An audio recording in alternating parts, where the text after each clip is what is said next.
Welcome back to my YouTube channel maths TV by Madhuri. आज हम बहुत ही इंपॉर्टेंट टॉपिक को कवर करने वाले हैं जो है परसेंटेज यानी कि प्रतिशत। ये टॉपिक हर कॉम्पिटिटिव एग्जाम और स्कूल एग्जाम में मोस्ट इंपॉर्टेंट है। ध्यान से देखें क्योंकि आज मैं आपको बहुत सी शॉर्ट ट्रिक और शॉर्टकट तरीके भी बताऊंगी जिससे आप इन क्वेश्चनों को बहुत ही आसानी से बना सकते हैं। तो वीडियो में अंत तक बने रहें। तो चलिए स्टार्ट करते हैं। क्वेश्चन क्या दिया हुआ है, किसी संख्या का 95% व 58% का जो अंतर है वो 148 दिया हुआ है, तो उस संख्या का 44% और वह संख्या क्या होगी, ये हमको निकालने के लिए कहा गया है क्वेश्चन में। तो प्रश्न के अकॉर्डिंग चलिए लिख दीजिए कि संख्या क्या। अब हमको संख्या तो पता नहीं है तो पहले मान लीजिए, है ना, कोई भी संख्या हो सकती है। तो संख्या का 95% व 58% का अंतर, है ना, ये आपको क्वेश्चन में दिया हुआ है। कितना दिया है? 148 दिया हुआ है। तब आप क्या कर देंगे, ये 95% हो गया। अब अंतर बोला है तो आप माइनस कर दीजिए और यहाँ लिख दीजिए 58% बराबर कितना है? 148 है। 95% है और 58 दोनों को माइनस करेंगे तो कितना आ जाएगा? 37% आ जाएगा जब आप दोनों को माइनस करेंगे तो ये 37% किसके बराबर हो जाएगा? 148 के बराबर हो जाएगा। ठीक है, 37% कितना निकला? 148 निकला। अब हमको क्या करना है? संख्या ज्ञात करना है। तो कोई भी संख्या अपने आप में क्या होती है? 100% के बराबर में होती है। तो आप 100% की वैल्यू निकाल दीजिए कि जब 37% 148 के बराबर है तो 100% कितने के बराबर होगा?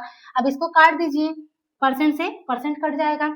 37 से 148 कितने बार कटेगा? 4 बार कट जाएगा। 37 के टेबल में 148 कितने बार आएगा? 4 बार आएगा। तो और इस 100 का गुणा किससे करेंगे? 4 से करेंगे। तब संख्या क्या निकल जाएगी आपकी? तो संख्या हो जाएगी 4 गुणित 100 बराबर 400, है ना। कैसे काटे आपने देख लिया, इस 100 का गुणा आपने इस 4 से कर दिए तो आपके पास में संख्या निकल गई। अब हमको क्या बोला है, एक और कंडीशन दिया है कि उस संख्या का 44% क्या होगा, ये भी निकालना है ना। तो संख्या का 44%, संख्या का 44% भी निकालने बोला है। तो संख्या कितनी है हमारे पास? 400 दी है संख्या, क्योंकि अभी हमने निकाले है संख्या 400। अब इसी का हमको क्या निकालना है? 44%। तो गुणित कर दीजिए 44/100। तो जब 400 का 44/100 करेंगे तो वो 44% उसका मान निकल जाएगा। काट दीजिए। अब इसको गुणा कर दीजिए, 4 का गुणा 44 में तो कितना आ जाएगा? 4 4 16 और एक ये 17, 176, 176। तो 44% की वैल्यू क्या निकल जाएगी? 176 हो जाएगी। तो आपके पास में संख्या निकल गई है। संख्या कितनी निकली? संख्या बोला है तो संख्या निकलेगी 400 और 44% की वैल्यू जो निकली है वो निकली है 176। तो इस टाइप से आप ऐसे क्वेश्चनों को सॉल्व कर सकते हैं। हमारे पास में जो नेक्स्ट क्वेश्चन है वो क्या दिया है? दो संख्याओं का योग पहली जो है वो 28/25 है और दूसरी संख्या पहली संख्या का कितना प्रतिशत अधिक है, ये हमको निकालना है। तो इसमें आपको दो संख्याओं का योग दिया हुआ है ना। और क्या कहा गया है कि जो दूसरी संख्या है वो पहली संख्या का कितना प्रतिशत है। तो हम क्या कर लेते हैं, ऐसे क्वेश्चन में बिल्कुल आसानी से कैसे बनाएंगे हम। मान लो पहली संख्या क्या है, तो इसमें आपको एक्स वाई जेड ऐसे नहीं मानना है, डायरेक्ट आप ऐसे क्वेश्चनों को हल कर सकते हैं। पहली संख्या क्या बोला है कि वो पहली संख्या का 28/25 है। तो आप क्या कर दीजिए, पहली संख्या को ही 28/25 ले लीजिए। तो इसमें से ये जो होगा वो फर्स्ट नंबर होगा नीचे वाला, और ऊपर वाला जो होगा वो अधिक है तो वो हो जाएगा दूसरी संख्या, है ना। तो दूसरी संख्या कैसे निकालेंगे आप, इसमें से दूसरी संख्या कैसे निकालेंगे ये देखिए आप, बस इस चीज को समझना है। पहली संख्या आपने 28/25 माने हैं, तो दूसरी संख्या आप इन दोनों का डिफरेंट कितना है? 25 और 28 के बीच में कितने का डिफरेंट है? 3 का। तो आप दूसरी संख्या को क्या मान लीजिए? 3 है, ये मान के चलिए, ठीक है। तो अब क्या बोल रहा है कि दूसरी संख्या पहली से कितने प्रतिशत अधिक है। तो पहली से कितने प्रतिशत अधिक है, तो कितने अधिक है? 3 अधिक है ना। 25 था फर्स्ट वाला, जो दूसरी वाली कितनी 28 है, तो कितनी अधिक है? दूसरी संख्या अधिक है 3। 3 बटे में कर दीजिए इस 25 को, गुणित कर दीजिए 100, क्योंकि क्या है वो बोल रहा है कि कितने प्रतिशत अधिक है, तो प्रतिशत का आपने 100 लगा दिए। 25 इसके फर्स्ट नंबर को माने हैं और 28 सेकेंड है, तो दूसरी संख्या 3 लेके क्यों चल रही है? 3 अधिक है इसीलिए लेके चल रहे हैं कि 3 ये अधिक है ना। 3 अधिक दिया हुआ है हमारे पास में, है ना। तब क्या कर लेंगे, 3 कर दिए, कितना प्रतिशत अधिक है जो हम परसेंट निकाल रहे हैं, तो 3/25 गुणित 100। तो 25 से काट दीजिए 4 बार, तो 4 तिया 12, तो कितना प्रतिशत अधिक हो जाएगी? 12% अधिक हो जाएगी। तो आप क्या लिख देंगे कि जो दूसरी संख्या है, दूसरी संख्या पहली संख्या से 12% अधिक है, और ये आपका आंसर होगा। इसी तरह से अब हम नेक्स्ट क्वेश्चन, हमारे पास में जो नेक्स्ट क्वेश्चन है वो क्या दिया है कि एक गिफ्ट शॉप का जो मालिक है अपने ग्राहक से लागत कीमत से 37% अधिक लेता है ना। यदि ग्राहक इस टॉय के लिए 822 रुपए अदा करता है तो टॉय की लागत कीमत क्या होगी। तो क्वेश्चन में क्या बोल रहा है कि यदि कोई जो गिफ्ट शॉप का मालिक होगा वो क्या कर रहा है कि जो गिफ्ट बेच रहा है वो 37% लाभ पर बेच रहा है, 37% अधिक ले रहा है, मतलब 37% का लाभ कमा रहा है, और जो ग्राहक है वो उसके लिए कितने रुपए दे रहा है, 822 रुपए दे रहा है उस टॉय के लिए। तो जो लागत कीमत मतलब मालिक को किस कीमत में वो टॉय मिला होगा उसे हमको ज्ञात करने के लिए कहा गया है। तो आप ऐसे क्वेश्चन को बहुत ही आसानी से बना सकते हैं। किस तरह से बनाएंगे आप ऐसे क्वेश्चन को, तो क्या करना है आपको, सबसे पहले क्या बोल रहा है 37% अधिक कमा रहा है वो, 37% अधिक पर क्या कर रहा है वो दे रहा है अपने ग्राहक को। तो लागत कीमत क्या होती है, हमेशा जो भी हमारे लागत कीमत जो होती है वो हर समय क्या होती है 100% के बराबर होती है, यानी अपने आप में क्या होती है वो 100% होती है। लेकिन जो मालिक है शॉप का वो 37% लाभ पर बेच रहा है, तो बेच कितने में रहा है वो गिफ्ट को, तो गिफ्ट को वो कितने में बेच रहा है 37% लाभ, है ना, 37% अधिक यानी 37% के लाभ पर बेच रहा है, यानी कितने में बेच रहा है 137% में बेच रहा है, यानी 100 रुपए में खरीदा और 137 रुपए में बेचा, इस तरीके से समझ लीजिए। तो ये जब 37% अधिक में बेच रहा है तो ग्राहक इसके लिए कितने पैसे दे रहा है 822 रुपए दे रहा है, तो ये जो 137% हो जाएगा ये किसके बराबर हो जाएगा 822 के होगा, क्योंकि ग्राहक ने तो पूरे 822 रुपए दिया है ना उस गिफ्ट शॉप के मालिक को, लेकिन शॉप का मालिक 37% अधिक कमा रहा है, तो 137% जो होगा वो 822 के बराबर हो जाएगा। तो आप 100% की वैल्यू निकाल देंगे तो आपको क्या मिल जाएगी, लागत कीमत निकल जाएगी। तो 100% का वैल्यू निकाल दीजिए कि 100% कितने के बराबर होगा, तो ये कितने बार कट जाएगा 137 से 842 6 बार, है ना। लास्ट की डिजिट को देखिए, और आप कभी भी क्या करना है जब से बड़ी संख्या को काटना है, तो जैसे यहाँ 7 है तो 7 के टेबल में 2 कब तक आ रहा है 7 6 42, मतलब ये है कि ये 6 से 6 बार पूरी कट जाएगा। आप एक बार काट के करके भी देख लीजिए इधर साइड में, है ना, तो इस तरीके से ये कट जाएगा 137 से 6 बार कट जाएगा 822।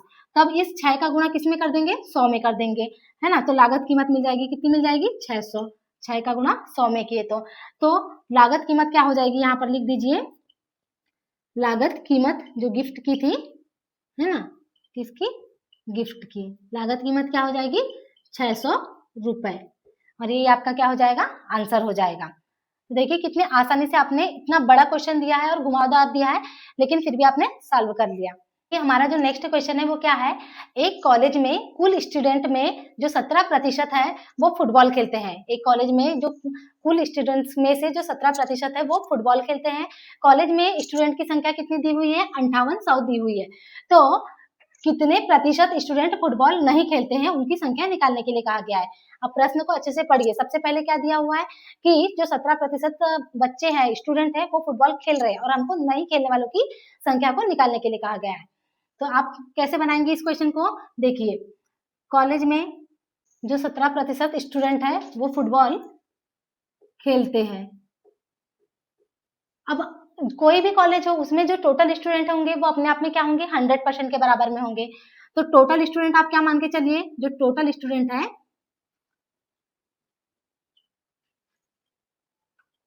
टोटल स्टूडेंट आपका क्या कर लीजिए 100% कर लीजिए, और 17% क्या है फुटबॉल खेलते हैं, तो कितने परसेंट फुटबॉल नहीं खेलेंगे, है ना, तो नहीं खेलने वाले बच्चे क्या हो जाएंगे ये निकाल देते हैं, है ना, फुटबॉल नहीं खेलते उन बच्चों की संख्या निकाल दीजिए। क्या कर दीजिए आप 100% माइनस कर दीजिए 17%, यानी कि 100 में से 17 गया तो 83%। तो जो ये 83% बच्चे होंगे और इन्हीं की संख्या हमको निकालना है जो क्या कर रहे हैं फुटबॉल नहीं खेल रहे हैं। तो टोटल हमको स्टूडेंट की संख्या कितनी दी है कॉलेज में, टोटल स्टूडेंट की संख्या है 5800, है ना, कॉलेज में स्टूडेंट की संख्या दी है 5800। कॉलेज में स्टूडेंट की संख्या कितनी है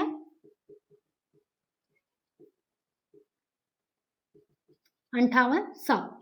तो ये 5800 कितने के बराबर है 100% के बराबर है, टोटल स्टूडेंट की संख्या है ये किसके बराबर हो गई 100% के बराबर। और आपको क्या निकालना है कि कितने बच्चे फुटबॉल नहीं खेलते, तो नहीं खेलते, कितने नहीं खेलते, 83% बच्चे जो है वो फुटबॉल नहीं खेलते। तो इन्हीं की संख्या क्या करना है आपको, निकालना है। तो कर दीजिए 2 0 से 2 0 कट गया और इनका आपस में क्रॉस मल्टीप्लाई कर दीजिए।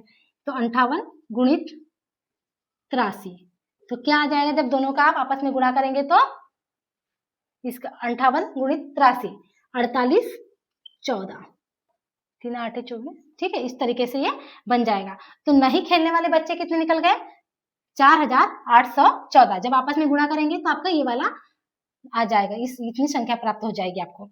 तो नहीं खेलने वाले स्टूडेंट की संख्या है ना, फुटबॉल नहीं खेलने वाले,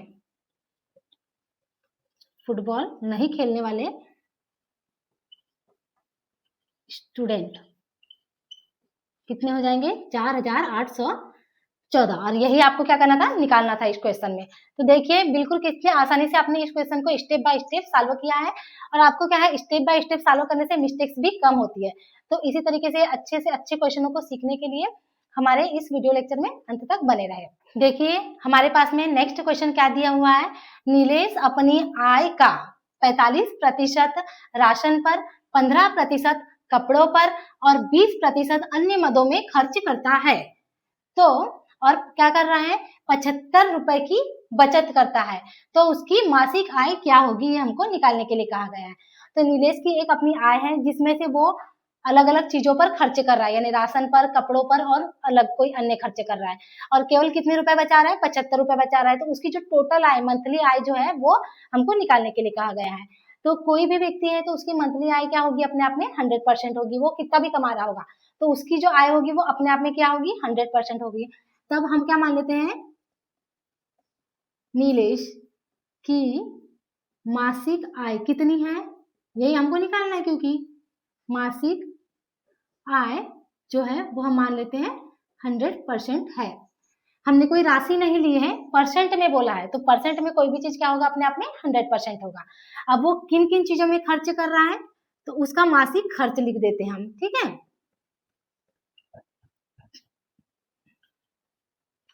मासिक खर्च क्या है, 45% वो क्या कर रहा है, राशन में खर्च कर रहा है, तो आप लिख दीजिए 45% प्लस, अब क्या कर रहा है वो, 15% कपड़ों पर खर्च कर रहा है, तो 15% कपड़ों के लिख दीजिए, और क्या कर रहा है, 20% अन्य मदों पर खर्च कर रहा है, तो 20% को भी लिख दीजिए।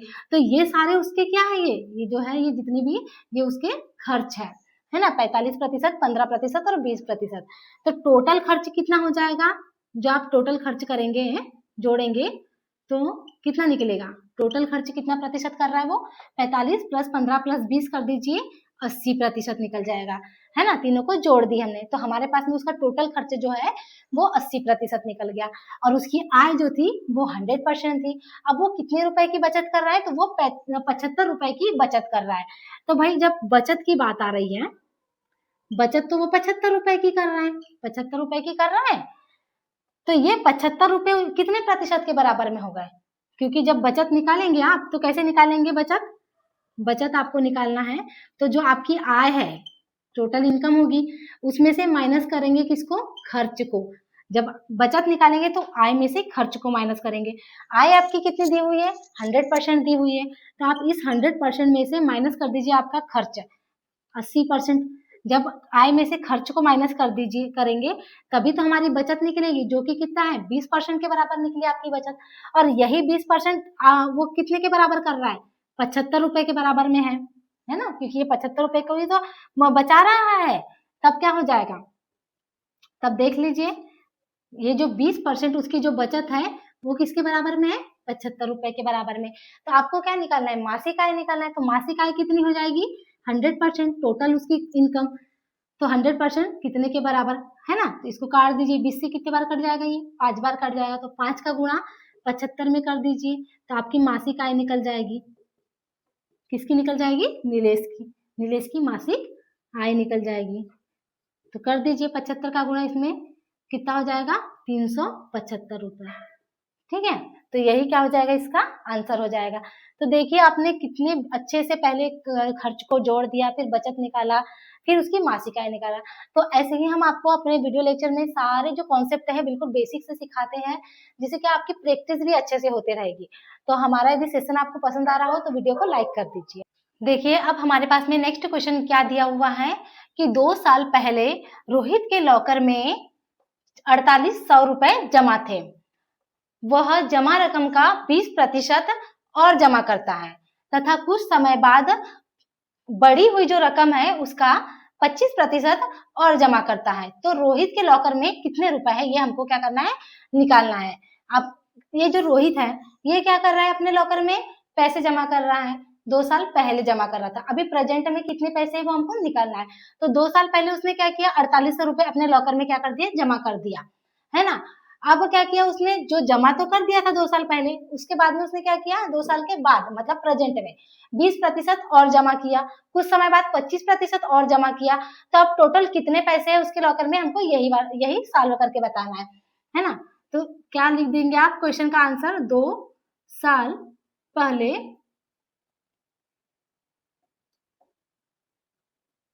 रोहित के लॉकर में जमा राशि लिख दीजिए, ठीक है, के लॉकर में जमा राशि कितनी थी 2 साल पहले, 4800 रुपए उसने जमा किया था, 4800 रुपए उसने जमा किया था 2 साल पहले। अब वह क्या कर रहा है, जमा रकम का 20% और जमा करता है। तो 20% और जमा कर रहा है, तो यदि क्या मानिए कि कोई भी राशि जो होती है वो अपने आप में 100% उसने जमा किया होगा। अब वो 20% और जमा कर रहा है, तो है ना, कितना जमा कर रहा है बाद में वह क्या कर रहा है, 20% और जमा कर रहा है, 20% और जमा करता है, और जमा कर रहा है, मतलब क्या हो जाएगा, वो क्या कर रहा है, 120% हो जाएगा। 20% और जो पहले राशि होगी वो अपने आप में क्या होगी, 100% हो जाएगी। अब वो 20% और जमा कर रहा है, मतलब 120%। फिर बाद में और क्या कर रहा है वो, फिर से बाद में क्या कर रहा है, फिर से, है ना, 2 बार कर रहा है वो जमा। तो फिर से बाद में वो क्या कर रहा है, 25% और राशि जमा करता है ना, 25% और राशि जमा करता है। तो हमको क्या करना है कि अभी प्रेजेंट में उसके लॉकर में कितने पैसे हैं वो निकालना है। तो उसके पास में टोटल कितने पैसे है अभी, उस समय जब उसने डाला था टोटल 4800 रुपए डाला था, जो अपने आप में क्या थे, 100% के बराबर थे। अब इन्हीं का उसने क्या किया, 20% और जमा किया, है ना। और का मतलब होता है कि उसके साथ में एक्स्ट्रा मिलाकर उसने जमा किया, यानी 120% हो जाएगा ये। फिर 25% और जमा कर रहा है, मतलब क्या हो जाएगा, 125%। और की बात हो रही ना, और में वो राशि और जो एक्स्ट्रा जमा कर रहा है, इन दोनों को क्या करते हैं, प्लस किया जाता है। तो वो राशि अपने आप में क्या थी, 100% थी। इसमें भी 100% अपने आप में राशि थी, उसमें 20% उसने जोड़ दिया और जमा किया। फिर क्या कर रहा है, 25% और जमा कर रहा है, मतलब 125% हो जाएगा, है ना। तो ये जो परसेंट है, आप इसका परसेंट और इसका परसेंट, इन दोनों का परसेंट क्या कर दीजिए, इसके अपॉन में लिख दीजिए। अब जब आप इसको सॉल्व करेंगे तो जो सॉल्व होकर जो आपको आंसर मिलेगा वही क्या हो जाएगा, उसके लॉकर में जमा राशि जो वर्तमान में है वो निकल जाएगी। तो अब इसको निकाल दीजिए, 2 जीरो से 2 जीरो आपने काट दिए, ठीक है। 25 से 25 पंचे 100, 25 से 25 पंचे 125 और 25 चौ 100 हो गया, ठीक है। अब इस 4 से काट दीजिए, 4 से 4 का 4, 4 दूनी 8, है ना। तो क्या हो गया, 12, ये वाला 12 गुणित 120 जो जैसे का वैसा है, गुणित 5। अब क्या हो जाएगा, अब इनको गुणा कर दीजिए, तो 12 में 12 क्या होता है, 144, और ये 0 गुणित में 5 कर दीजिए। अब इसको आप गुणा करके देख लीजिए क्या आ जाएगा, तो इसका आंसर आ जाएगा 7200 आ जाएगा, ठीक है। 0 का 0 लिख दीजिए और 144 गुणित 5 कर दीजिए, तो 720 आ जाएगा। तो इस तरीके से अभी वर्तमान में रोहित के लॉकर में कितनी राशि जमा होगी, 7200 हो जाएगी। तो रोहित के लॉकर में जमा राशि लिख दीजिए, रोहित के लॉकर में जमा राशि, क्योंकि हमको रोहित के लॉकर में कितने रुपए है यही बताना है। जमा राशि कितनी हो जाएगी, 7200 रुपए, ठीक है।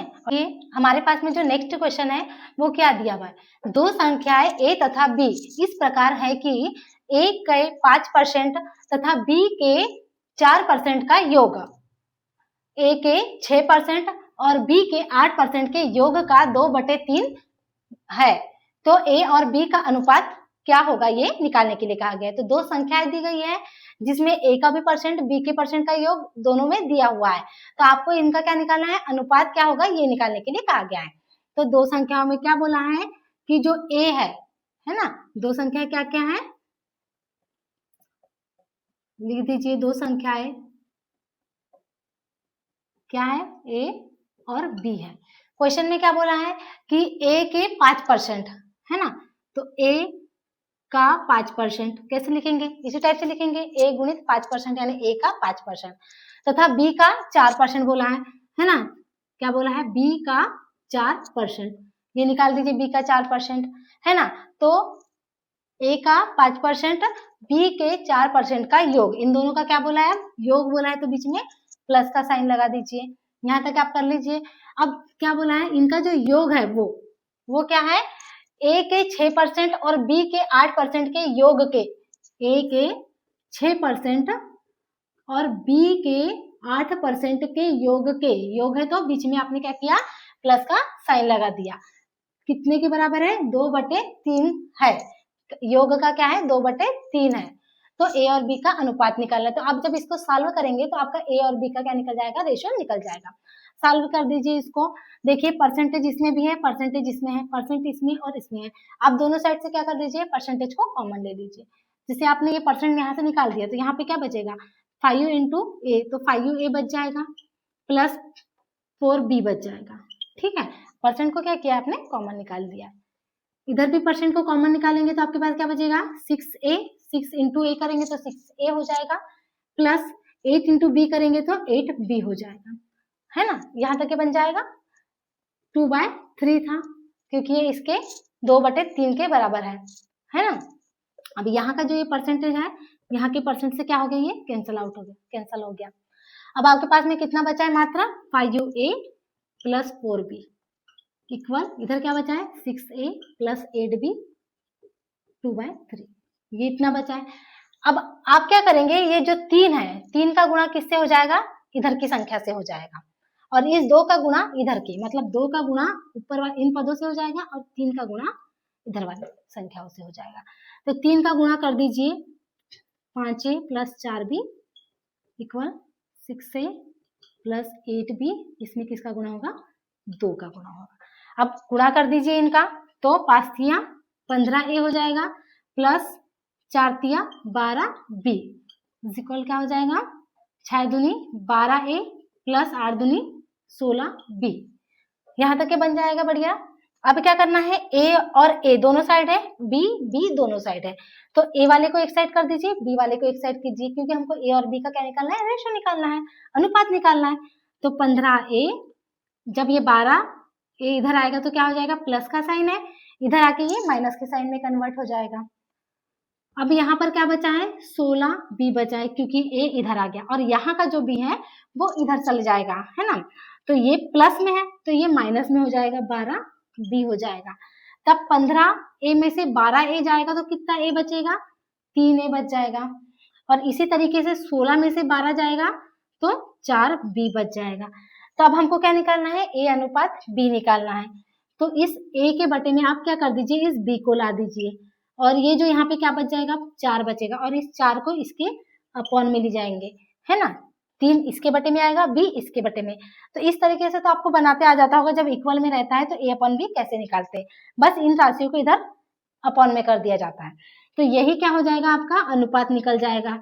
हमको क्वेश्चन में क्या कहा था, a और b का अनुपात निकालने बोला था, तो निकल गया 4:3 निकल गया, a और b का अनुपात, a अनुपात b बराबर 4:3। ठीक है, जो नेक्स्ट क्वेश्चन है वो क्या है, एक छात्र ने एक संख्या का गुणा 5/3 के बजाय 3/5 से कर दिया, तो इस गणना में प्रतिशत त्रुटि क्या होगी ये निकालने के लिए कहा गया है। एक छात्र था जिसको क्या किया गया कि 5/3 से गुणा करना था, लेकिन उसने 3/5 से गुणा किया। तो जो त्रुटि हुई है उसी को आपको क्या बोला है, निकालना है। ठीक है, तो क्या बोल रहे हैं, छात्र ने क्या किया है, 5/3 से की जगह में 3/5 से गुणा किया। तो किससे गुणा करना था, उसको गुणा करना था, है ना, किससे करना था भाई, 5/3 से करना था। ठीक है ना, किसी संख्या का गुणा करना था, है ना, संख्या का गुणा किससे करना था, 5/3 से। लेकिन उसने किससे किया, है ना, किससे किया, तो उसने जो है गुणा कर दिया 3/5 से। उसको गुणा करना था 5/3 से, लेकिन किया उसने 3/5 से गुणा। तब क्या करना है कि आपको इसने जो गुणा करने में जो गलती की है, तो उस गणना में जो त्रुटि हुई है उसका आपको परसेंट निकालने के लिए कहा गया है। तो आप क्या कर दीजिए, जैसे 5/3 और 3/5, इन दोनों में ही उसको कंफ्यूजन हुआ था, तो दोनों का आप एलसीएम ले लीजिए, 3 और 5 का। ठीक है, जो हर वाली संख्या है इनका क्या कर दीजिए, एलसीएम ले लीजिए। तो एलसीएम क्या हो जाएगा, 15, 3 5 15। अब हमारा एलसीएम क्या निकल गया, 15 निकल गया। तो हम क्या मान लेते हैं कि 15 वह संख्या है जिसमें हमने 5/3 और 3/5 का गुणा किया है, और हमारी जो त्रुटि हुई है वो 15 में गुणा करने के कारण ही निकली है। तो जब हम 15 है इसमें 5/3 का गुणा करते, 5/3 का गुणा करते, तो आपका क्या निकल जाता है, 3 से ये 5 बार कटेगा, 5 25, यानी आपका जो राइट आंसर आना था वो आना था 25 आना था। लेकिन आपने क्या किया, इस 15 में किसका गुणा कर दिया, 3/5 का गुणा कर दिया, है ना। तो 5 से ये 3 बार कट गया, 3 से 3 तिया 9, यानी आपका 25 आंसर आना था, लेकिन आप ले आए 9, क्योंकि आपने 5/3 की जगह 3/5 से गुणा कर दिया। तो आपका जो आंसर क्या आ गया, गलत आ गया। अब क्या बोल रहा है कि इस गणना में प्रतिशत त्रुटि कितनी है ये निकालना है। तो 25 में से 9 जाएगा, यानी कि 16 पॉइंट की आपने गलती की है ना। तो त्रुटि कितने नंबरों की आ रही है, 16 की आ रही है। तो जब त्रुटि निकालेंगे आप, तो त्रुटि कैसे निकालोगे आप, है ना, प्रतिशत त्रुटि कैसे निकालोगे, ये जो 16 अंकों की तो आपने त्रुटि की है, किसके ऊपर करी है, 25 आंसर आना था आपका, लेकिन आपने 16 नंबर कम लाए हो। ठीक है, तो त्रुटि हुई है आपकी, किसके लिए हुई है, 25 के लिए। तो 25 को अपॉन में लिख दीजिए, तो 16 बटे में 25 कर दीजिए, गुणित 100, काट दो 25 से 4 बार, तो 16 64। तो आपकी जो प्रतिशत त्रुटि वो कितनी निकल जाएगी, 64% निकल जाएगी। तो आपका आंसर क्या हो जाएगा, 64%, है ना। तो इस प्रकार से आप ऐसे क्वेश्चनों को आसानी से बना सकते हैं। इस तरह से मैथ्स के सभी टॉपिकों को बेसिक कॉन्सेप्ट के साथ में समझने के लिए हमारे YouTube channel maths TV by Madhuri को लाइक करें, शेयर करें एंड सब्सक्राइब करें, और हमसे जुड़े रहें। Thank you.